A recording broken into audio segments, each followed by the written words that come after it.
So, David, it feels like America is at this real crossroads, right? I mean, everywhere you look, there's division, DEI, Social Security, abortion.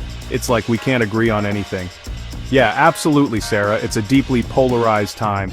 And it's not just those issues, LGBTQ plus rights, the economy.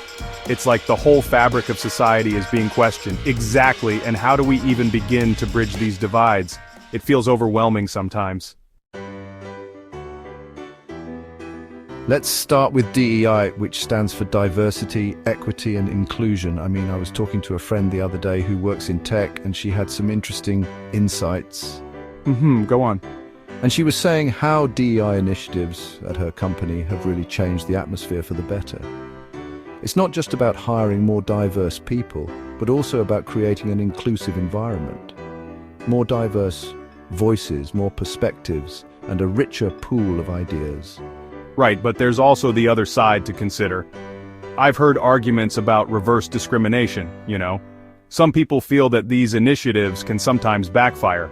People feeling like they're being overlooked because of quotas or specific diversity targets. What do you think about that, Sarah? Well, actually what I mean is, it's a complex issue that requires a lot of thought and balance. There's a need for balance between promoting diversity and ensuring fairness for everyone. How do we ensure fairness while also addressing historical injustices? It's a challenging question, exactly, and it's tough to find the right approach. And then there's Social Security. My parents are retired and they rely on it completely, so this debate about its future, it's personal. I see, it really hits home. We need to find a way to ensure its sustainability. Okay, let's bring in Alex Johnson, a leading LGBTQ+ advocate, to talk about the fight for transgender rights. Alex, welcome to the show. We're thrilled to have you here to shed light on these critical issues. Thanks for having me. It's an honor to be here and discuss these important topics. So Alex, bathroom access, sports participation, these have become real flashpoints. Can you explain what's at stake here? Why are these issues so contentious and important for the transgender community? Sure, David Smith starts to speak. For transgender individuals, these aren't just abstract debates. They impact daily life and personal dignity. But what about the concerns some people have about fairness in sports, for example? How do we address those while ensuring inclusivity? Well, those concerns often stem from misunderstandings about... Hold on, David. Let Alex finish. It's important to hear the full context. About transgender bodies and hormone therapy. There are regulations in place to ensure fair competition. These rules are designed to balance fairness and inclusivity. Okay, that makes sense. Let's move on to the economy.